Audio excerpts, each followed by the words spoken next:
What's going on? What's going on, team? Welcome back to another week. Welcome back to another weekly Stock Talk Money Monday.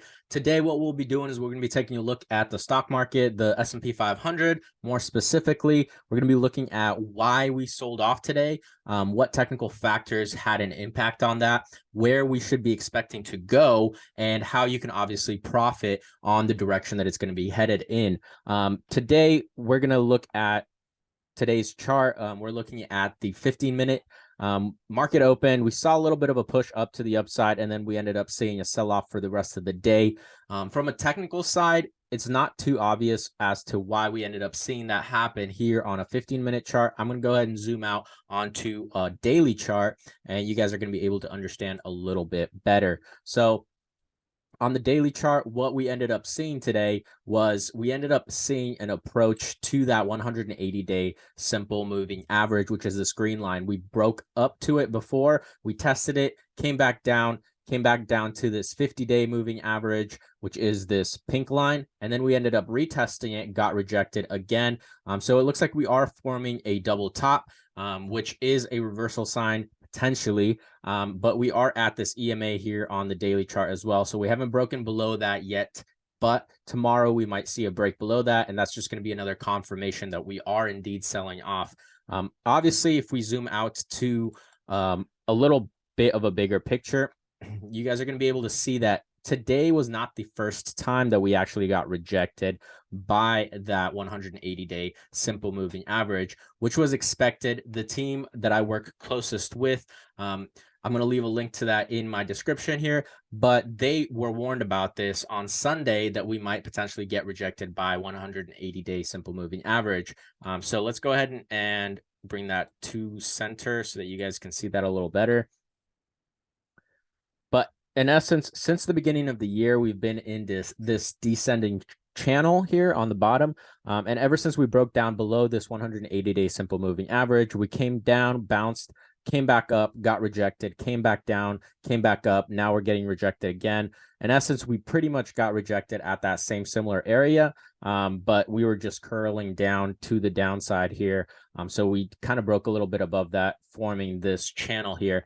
So it is expected that we do get rejected by this 180-day simple moving average.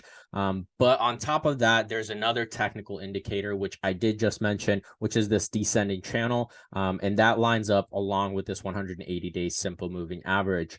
So that's two things that we're seeing here that's indicating to us just from the chart that we are actually, in fact, getting rejected. And I do personally expect that we're going to see more downside in the next week or two. So that's what we're going to be getting ready for. And that's what I would say is a good idea to pay attention to, is potentially more downside.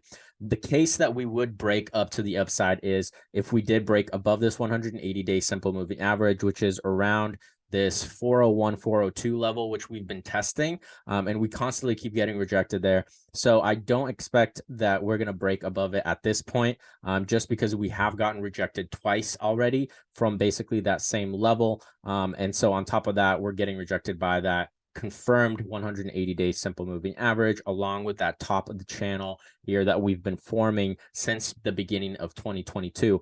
So I do expect that this is going to be a rejection point. We're going to potentially see more downside. The first levels that I'd be paying attention to is going to be this level right here at 390 to 395.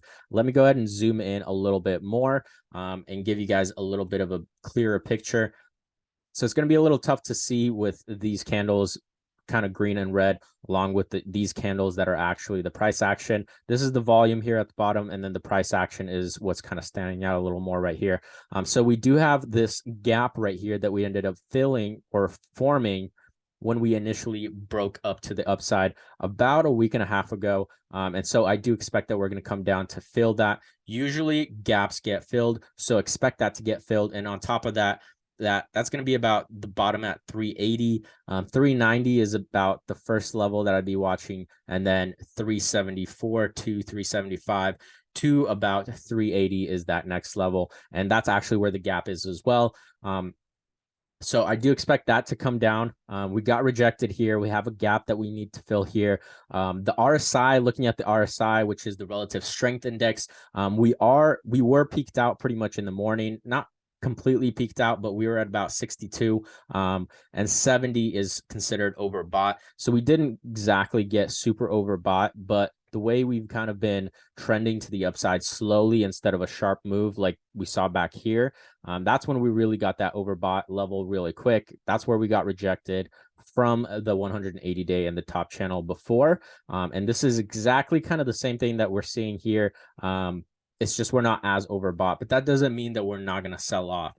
We are still more on the overbought side. If we were forming something like this, which is oversold, and we were over here, then I would say we have a stronger probability that we might break up to the upside. But because we're more so on the overbought side versus the oversold side, that just confirms more that we're going to see a sell-off continue, on top of the fact that we have these resistance levels, on top of the fact that we have a gap here. Not to mention, on top of that, we're also looking at the MACD, which we saw a push up to the upside here initially when we saw this first push, and then we ended up potentially selling off here, but we ended up finding support at this 370 to 375 level. We ended up bouncing here, had a reversal candle pattern here, and then we ended up pushing to the top. It was expected that we would eventually push up to the top of the channel, just because if you look at the way the pattern works, we sell off, we come back up, we sell off, we come back up, we sell off, we come back up, we sell off, we come back up. We always have to come back and retest that top channel to prove that we are in fact not ready to have a bull move or a bull run yet, right? And that's essentially what's going to really qualify, at least for me, that we are entering a bull rally, which would be a break above this channel. And so we're not seeing that. We obviously had to test it. We did test it. It's obviously not right. It's not ready yet. It's not the time for it yet. And so we ended up seeing that rejection. So on top of that, it could have been expected that we get rejected right here when we were initially selling off, but we didn't really see us going into that red right here, which indicates to us that there's more selling pressure than buying pressure. The moving averages didn't quite cross. And so now we are essentially at that inflection point again, where we are potentially going to break down to the downside. And we just need to see that confirmation here on the MACD. RSI looks good. The gap zone looks good. We obviously need to fill that. The rejection off this looks good. And obviously this is starting to look good. But once we get that confirmation that we are in fact selling off, that's when I'm going to add more size to my current short position on the market. And if you've been following the channel, you would know that we've been trading recently TQQQ and SQQQ, which are inverse ETFs of the NASDAQ. S&P 500 obviously follows that as well. So that's why we're looking at the S&P, which is SPY, SPY, and that's kind of why we're breaking this down right here. So that's in essence kind of what we're looking at here from a technical side. Again, gap zone is at 380 to 390 at the top, and about 378, 379, 380 here at the bottom. So anywhere between there, usually it comes down to the very bottom of that, and then it ends up pushing back up. Let's look at a couple examples. That way you guys can kind of see what I'm talking about in terms of gaps getting filled. Let's go ahead and bring this up a little bit so that you guys can see without. So we ended up seeing a gap right here back in June, around June 10th. We dropped from 390 to approximately 379, which was about an $11 move. We ended up dropping. Obviously, the gap needs to get filled. We came down. We found support here at 360, 363, came back up, and guess what? We ended up breaking above that, filled that gap, came back down, again, retested at that resistance level, again, filling that gap, came back down, and then we ended up pushing up. We also had a gap right here, a little bit higher. We gapped down, had a gap, gap down, had a gap, and then we ended up filling all of those gaps on the way back up. We ended up selling off again. Didn't really have any gaps coming into today, towards today, except this gap right here. So I, again, expect this to come down, fill the gap. And if we do end up seeing a push up to the upside, we would obviously see the gap fill, and then we'd see a push up to the upside. Don't expect that to happen. I genuinely think that we're probably going to continue to see a sell-off. if we look at the fundamental side, on top of kind of what happened today, we ended up seeing there's a lot of uncertainty going around, macro uncertainty going around in terms of the COVID restrictions in China. And so that's kind of creating uncertainty in the market. That's the first thing that was happening today. On top of that, we also had some Fed speakers. We had James Bullard speaking, or he kind of interviewed with Market Watch, and he was speaking as well. There was also John Williams that spoke, and they were both pretty much saying that we are still, in inflationary territory, and we're still a little too early to be selling or to be, lowering rates, or lowering the percentage that rates are getting raised by, a little too soon, right? So the best case scenario, we do have an interest rate hike coming up in December, so be prepared for that. It's pretty much leaning to be between 50 basis points and 75, which is about 0.5% to 0.75%. So it's still kind of up in the air. Obviously, the closer we get to, I think it's December 14th, before we have it, probably next week, I'll have a date for you guys as far as when that's happening.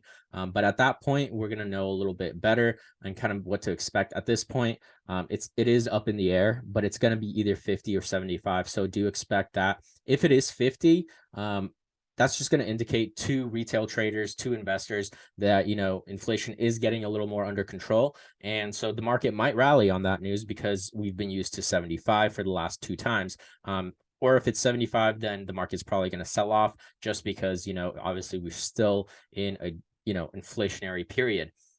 So at this point, it's kind of up in the air. The closer we get, we're going to know a little bit more. But that's kind of what's going on with the market today. Tomorrow, we have a few more economic events happening. I'm going to go ahead and pull that up for you guys. So right here, that's today. We had the speaker Bueller speaking. Tomorrow, what we have is we have the house price index coming up. The biggest one is going to be the CB consumer confidence report. And that's pretty much going to have the biggest impact. If you guys do need to kind of see what's going on, the resource you guys can use is going to be investing.com/economic calendar. And that's going to really tell you what's happening economically from a fundamental standpoint. And that's kind of what's going to be dictating the moves as well. It's very interesting though, because technicals and economic fundamentals do tend to align quite well. And so as you can see, obviously we're seeing news about the fact that, we're still not there from an inflationary standpoint. We still need to continue raising rates. Obviously, we're not really sure if we're going to continue raising them as intensely as we were or not. So that's kind of what we're looking at here. And obviously that's aligning pretty well with the technical side because we did end up getting a rejection here today when we heard that. And we're probably going to continue to see a sell-off here in the next week and 2. I do expect to see the market pull back until we get to oversold territory. It's going to start turning a little bit blue. It's going to look lower. Potentially we might come down to this 353 level. The first level that we're going to be really watching here is going to be that 390 level. And then after that, we're watching 375. And then after that, we're going to be watching the 352. So those are the levels down we're watching. The level is up. If we do end up seeing a push up to the upside, the first level is going to be 410, 411. And then the next level after that is going to be 428, 429. So hopefully you guys found some value in this video. Again, if you guys do need some help or do want to understand how we're trading these moves. So in essence, we're shorting the market right now because we do expect the market to continue to sell off. We are trading SQQQ to short it and TQQQ to long the market. If you guys do want to see how we're doing that, go ahead and check out the previous videos on this channel. I talk about it. I break down how we're trading it exactly, and you guys can get a little more detail on that. But again, hopefully you guys found some value in this video. If you guys did, make sure to smash that like button. If you're not subscribed, make sure to subscribe. Most of you guys aren't subscribed. It would help tremendously to subscribe to the channel. Share the channel with a friend. Hopefully they can save some money instead of losing money in this market. And hopefully they can learn something as well. And I'll see you guys on next week's Stock Talk video.